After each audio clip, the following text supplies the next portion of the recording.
सुनसान जंगल के किनारे बसा डोंगरीला गांव। चारों तरफ घना डरावना जंगल।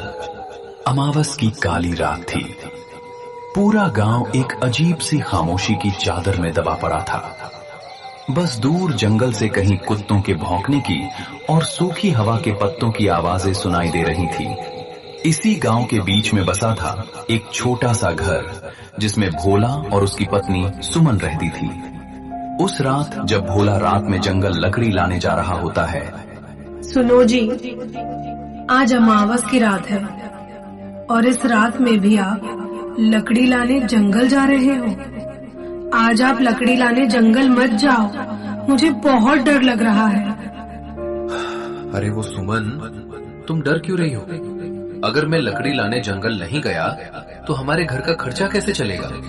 तुम चिंता मत करो, मैं जल्दी लकड़ी लेकर जंगल से आ जाऊंगा। पत्नी ने इतना समझाकर भी भोला रुका नहीं। वो अपनी कुल्हाड़ी हाथ में लेकर इतने रात को जंगल लकड़ी काटने निकल जाता है।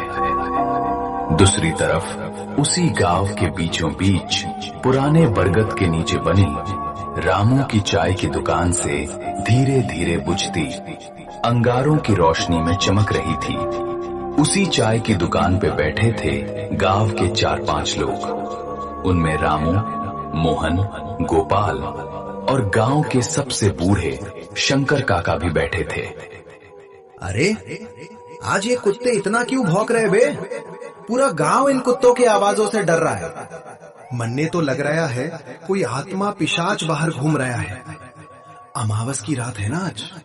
हाँ, आज अमावस्या की रात है और आज की रात जंगल में जाना मतलब अपने ही सिर पे लाठी मारने जैसा होगा। आज छलावा रास्तों में भटकता है।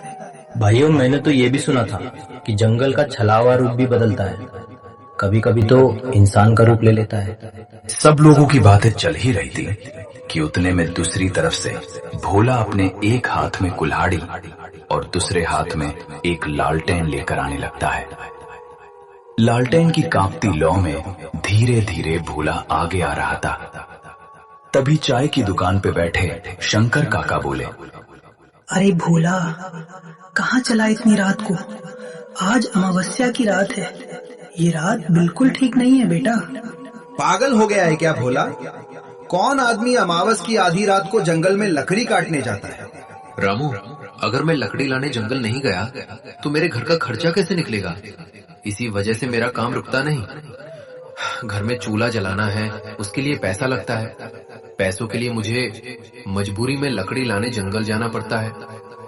हर रोज मेरी पत्नी सुमन मुझे उस जंगल में जाने के लिए मना करती है, लेकिन मैं उसकी बात नहीं मानता। मत जा भोला, आज अमावस की रात है। जंगल में आज कोई इंसान नहीं, बल्कि वो छलावा घूमता रहता है। इतने में एक जोरदार ठंडी हवा चली। लालटेन की लौ एकदम लहराई और जैसे किसी ने पास में ही हंसकर फुसफुसाया हो। सबके रोंगटे खड़े हो गए, लेकिन भोला डरा नहीं। वो अपनी कुल्हाड़ी लेकर आगे बढ़ गया।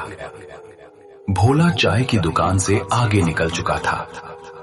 गांव की आखिरी बाउंड्री पार होते ही वो सुनसान डरावने जंगल का रास्ता शुरू हो जाता है।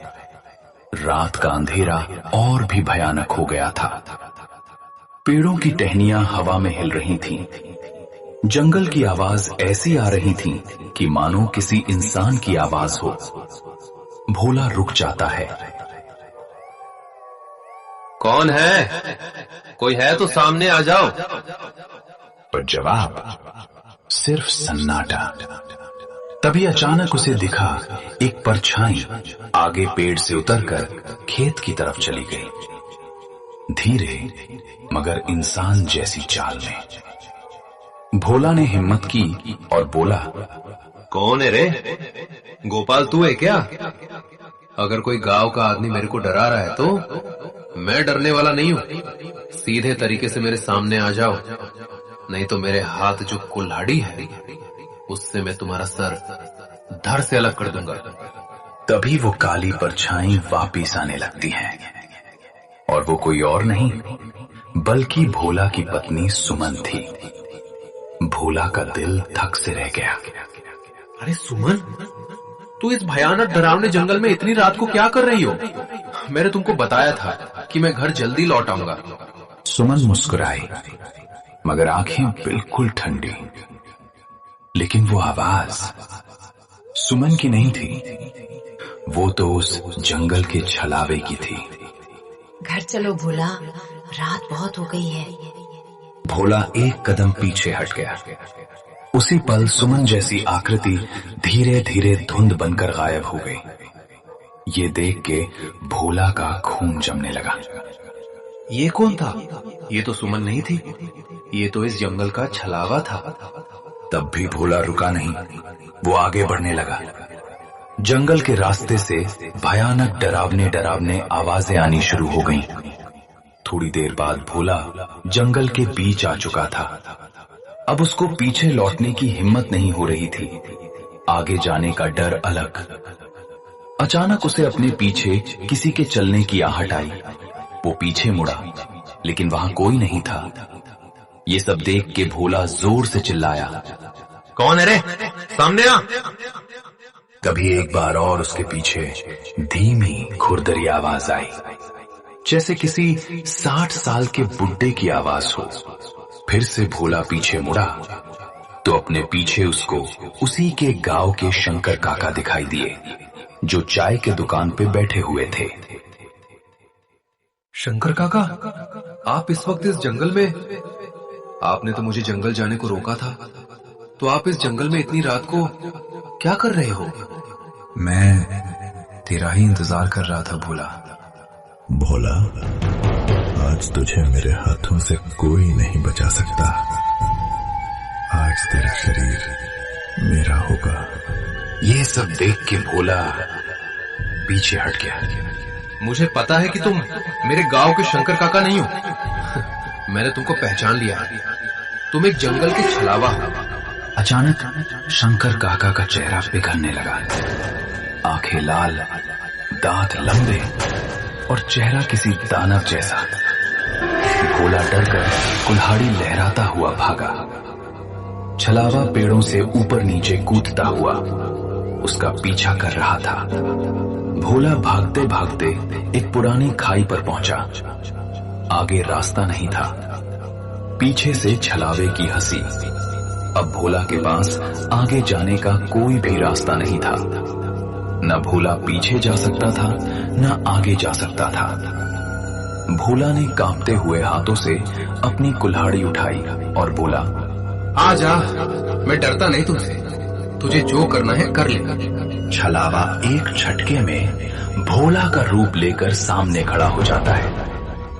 अब इधर भी भोला और उधर भी भोला, एक असली एक नकली। ये सब देख के असली भोला डर जाता है। भोला, अब तू क्या करेगा? अब तो मैंने भी तेरा रूप ले लिया है।